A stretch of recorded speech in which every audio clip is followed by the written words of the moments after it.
Olá, meu querido líder, minha querida líder, nós estamos aqui hoje para mais um estudo das nossas celas. E para esse estudo, um dia muito especial, que foi celebrado no último domingo, que foi o Dia das Mães, não é verdade? Então, não esqueça aí na sua cela de celebrar pelas mamães, orar por elas, abençoar a vida delas. Esse estudo pregado, esse texto pregado pelo pastor Léo, tem como tema uma mãe muito especial. Ela se chamava Agar. Então, o texto escolhido foi Gênesis 16, a leitura será feita dos versos 1 a 16. É importante, irmãos, eu sempre saliento aqui, fazer a leitura do texto, ainda que espaçada, pedir ali para que os irmãos possam ler o texto, é bastante importante para os irmãos já começarem aí entendendo, compreendendo sobre o que vai ser tratado nesse estudo das células. Feita a leitura, então, o título desta mensagem, dada aí pelo pastor Leonardo, foi Agar, uma mãe invisível que foi vista por Deus. Infelizmente, hoje na nossa sociedade, vivemos uma masculinidade um pouco tóxica. Alguns maridos, alguns pais, infelizmente, no afã de outras aventuras e distantes de Deus, acabam abandonando suas famílias, abandonando mulheres, abandonando filhos e fugindo aí do seu principal propósito. Infelizmente, hoje muitas mulheres vivem assim. E este texto exemplifica uma mulher que não foi assim com todas as letras abandonada, porque o próprio Deus a acolheu. Mas ela sofreu momentos difíceis, de humilhação, de esquecimento, de invisibilidade. Então, muitos de nós, às vezes, na caminhada da vida, passamos por momentos assim. Então, hoje nós vamos juntos aqui confabularmos sobre essa mulher que foi vista. Deus se importou com ela no momento de solidão, no momento de extrema dificuldade. Deus a acolheu, Deus a abraçou e Deus redirecionou a sua vida para o propósito que Ele tinha para a vida daquela mãe. Então, formulamos 3 reflexões para que juntos aí na célula nós possamos aí confabular e aplicar essas verdades bíblicas também à nossa vida. A primeira dessas verdades é o seguinte: o Deus que vê é o Deus que corrige erros, rumos e rotas. A incredulidade torna as pessoas muito mais difíceis, as coisas também. Cometemos erros que impactam não somente nossa vida, mas também a daqueles que estão à nossa volta. A exemplo de Sarai e Abrão, que não souberam aguardar a promessa de Deus, compartilhe. Quais são os remendos que queremos fazer ao nosso jeito e não à maneira de Deus? Eu penso que Sarai e Abrão, pela idade avançada, já temiam que a promessa de Deus pudesse se cumprir na vida deles. Então, como a exemplo de muitos de nós, quiseram dar o seu jeitinho.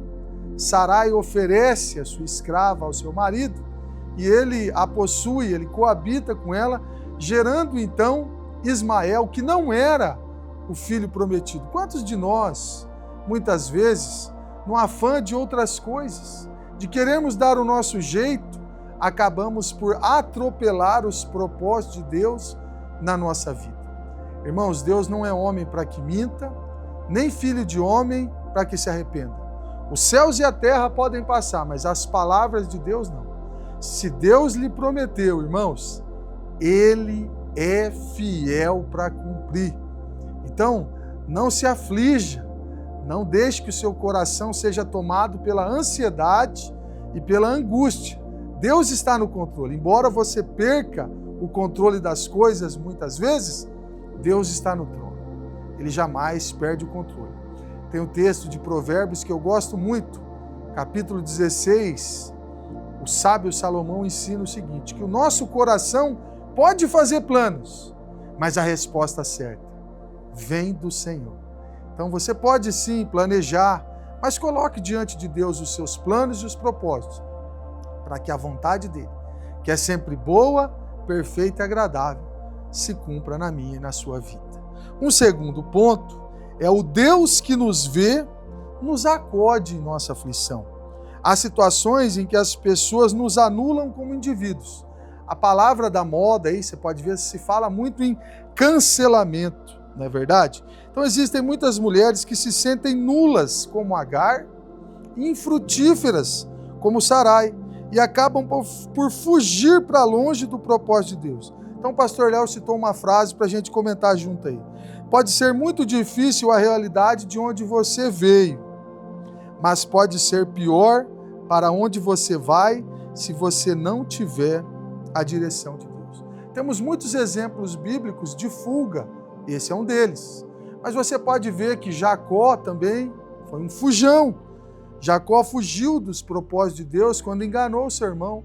Jonas era para ir para um destino, fugiu e foi para outro. Grandes homens de Deus que precisaram que Deus os visse em rota equivocada e que os pudesse trazer de volta. Quais têm sido, irmãos, os caminhos errados que vocês têm tomado? Confabulem isso na célula, conversem sobre isso, porque esconder-se de Deus, fugir de Deus nunca foi, não é e nunca será a melhor alternativa. Desde o Éden, Deus havia dado um veredito e Adão, ao não cumpri-lo, entrou a morte e o pecado no mundo. Adão até se esconde, né? E Deus chega na visitação do dia e diz: Adão, você fez o que eu te pedi para que não fizesse. Então, irmãos, cuidado com a rota, com os caminhos, com a senda que a sua vida tem tomado. Suas decisões no âmbito profissional, espiritual, sentimental, isso envolve suas emoções, sua parte psicológica. Há muitos hoje doentes da alma por decisões precipitadas que têm tomado. Isso tem levado as pessoas a fugirem, a abraçarem seus projetos, esquecendo-se então daquilo que Deus tem para a vida de cada uma delas. Então, Deus é soberano, Ele tem o controle e Ele vê você, mesmo nesse momento de aflição e dificuldade. E um último ponto, o Deus que vê nos dá identidade, nos dá direção e nos dá propósito.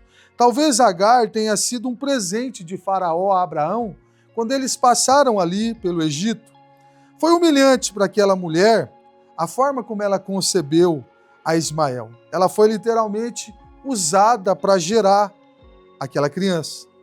Deus reescreveu a história de Agar e permitiu que ela viesse ali até aquele poço e depois a redirecionou a voltar para sua senhora Sarai. Sem propósito, não se pode viver uma promessa. Anotem isso e comentem isso na célula. Sem propósito, não se vive promessa. Você pode até receber o que sonhou, meu irmão, minha irmã, mas não vai desfrutar do que conquistou. Veja que Sarai e Abraão já estavam em Canaã há 10 anos. Eles tinham já Ismael, já existia, mas Isaac ainda não. Eles estavam na terra prometida, mas não desfrutavam dela. Irmãos, precisamos focar naquilo que Deus tem para a nossa vida. Não adianta você, como dizem, né, passar a carroça à frente dos bois.